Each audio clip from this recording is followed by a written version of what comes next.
Hey guys, welcome back to the another study video. Guys, in this video we will discuss when you try to create the backup of your iPhone or your iPhone data, you may face a problem that your iPhone cannot be backed up. So how can you fix it? So guys, we can fix it very easily. So simply guys, there are two ways to fix this problem. First of all guys, you may just go back and you may first of all you may make sure that you have an active internet connection. After this guys, you may scroll it down and here is the option of general and here is the option of software update and update your iPhone or iPad to the latest iOS version. Then you may scroll it down guys and here is the option of transfer or reset iPhone. Click here and click on reset and click on reset network settings, and then guys, you may go back and you may check your problem will be fixed.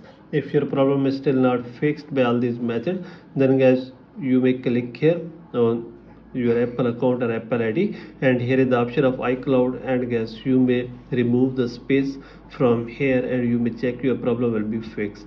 The third method is guys, here is the option of upgrade for more storage, and you may buy for more storage because your backup data is more than storage that is available, so you may upgrade your storage and then guys, you may create backup and you may check your problem will be fixed. So by all these methods guys, you can fix it very easily. So this is the video guys. For more videos please subscribe our channel.